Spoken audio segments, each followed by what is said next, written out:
केंद्र सरकार द्वारा लाए गए वक्फ संशोधन कानून को पास लेने की मांग को लेकर धनबाद के नया बाजार बासीपुर इलाके में जुम्मे की नमाज के बाद सड़कों पर बड़ी संख्या में मुस्लिम समुदाय के लोग उतरकर वक्फ संशोधन कानून का विरोध किया और केंद्र सरकार के खिलाफ जमकर नारेबाजी की। इस दौरान शहर के काजी मोहम्मद यूनुस, रजा फैजी एवं अन्य प्रदर्शनकारियों ने कहा कि वक्फ संशोधन कानून एक काला कानून है, इस केंद्र सरकार को वापस लेना पड़ेगा।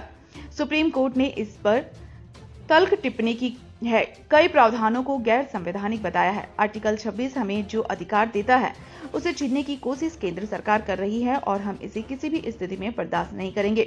इसका विरोध देश के कोने में देखने को मिलेगा और मोदी जी को यह कानून वापस लेना ही पड़ेगा। ये विरोध प्रदर्शन 2025 में जो हमारे मौजूदा सरकार ने वक्फ बिल के तरमीम किया है, जो कुछ कानून लाए हैं जिसमें हम मुसलमानों के अधिकार को छीना जा रहा है, हमारे हक में हक तलफी की जा रही है, हम लोग इसी कानून को वापस लेने के लिए और आप जैसे मीडिया के द्वारे मौजूदा सरकार तक मैसेज को पहुंचाने के लिए ये विरोध प्रदर्शन किए हुए हैं, जुलूस निकाले हुए हैं। और सबसे बड़ी बात यह है कि जिस भारत के संविधान के अंदर हम लोग जीते हैं, वो भारत का संविधान हमें आर्टिकल 26 ही हमें अथॉरिटी देता है, इजाज़त देता है कि हर धर्म, हर फ़िरक़े को अपने मज़हब के हर काम को अपना अंजाम तक पहुंचाने के पूरा इख्तियार है। इस कानून में अपनी राय शामिल करने का मतलब है कि आर्टिकल 26 का उल्लंघन करना, दूसरा ये कि मुसलमानों की प्रॉपर्टी और मुसलमानों के हक में हक तलफी करना, किसी गैर की जिम्मेदारी कर देना, हमसे छीन लेना, हम लोग ये सब कभी बर्दाश्त नहीं कर सकते हैं। इसलिए हम तमामों ने इसके ख़िलाफ़ ये आवाज़ उठाई है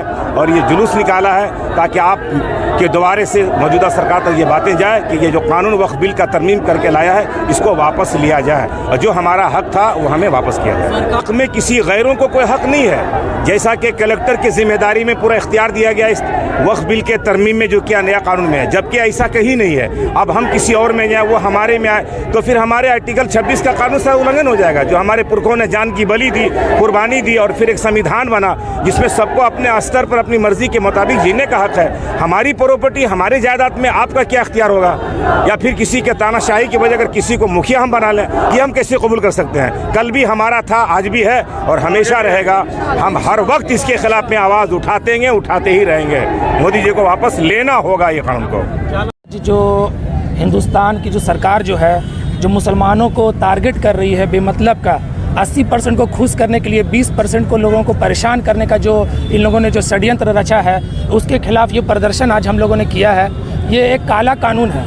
हमारी ज़मीन, हमारा चीज़, हम लोग क्यों किसी को इसमें दखल अंदाजी करने के लिए इजाज़त देंगे? आज भाई भाई का ही मसला ले लीजिए, अगर फादर अगर किसी का अगर हिस्सा लगा करके चले जाते हैं तो दूसरा बेटा जो है अपना 1 इंच देने के लिए रेडी नहीं है। और यहाँ पर आप हमारी लाखों एकड़ ज़मीन जो है आप अपने अंडर में लेना चाहते हैं। ये कहाँ का कानून है? मैं आपके माध्यम से सरकार से ये सवाल करना चाहता हूँ कि इसमें जो 2-3 जो प्रावधान जो लाया गया है बहुत ही डेंजरस है, जो आगे चल करके हिंदुस्तान को जो है लड़ाई झगड़ा और एकदम बहुत ही पीछे की ओर लेके जाने की ये षड्यंत्र रचा गया है। इसमें प्रावधान 9 और 14 में जो लिखा गया है, जिसमें कि साफ साफ बोला गया है कि इसमें से 8 से 9 गैर मुस्लिमों को हमारे इसमें वक्फ बोर्ड में इसमें शामिल करने का प्रावधान इसमें लाया गया है। ये कहाँ से जायज़ है? इसमें सुप्रीम कोर्ट ने सख्त इसमें टिप्पणी किया है कि आप हिंदू ट्रस्ट में या फिर अभी जो क्या बोलते हैं राम मंदिर ट्रस्ट में आप क्या मुसलमानों को एंट्री उसमें देंगे? तो इसमें जो है सरकार की जो वकील है वो एकदम चुप्पी साध ली। मैं ये सवाल करना चाहता हूँ सरकार से, ये कहाँ का न्याय है? हमारी ज़मीन, हमारा चीज़, आप क्यों इंटरफेयर करना चाह रहे हैं इसमें? बेमतलब का लोगों को परेशान करना, मेन मुद्दों से लोगों को हटा करके, मेन मुद्दों से हटा करके हिंदुस्तान को जो है लड़ाई झगड़े की ओर, नफरत की ओर लेके जाने का ये षड्यंत्र रचा जा रहा है सरकार की तरफ से।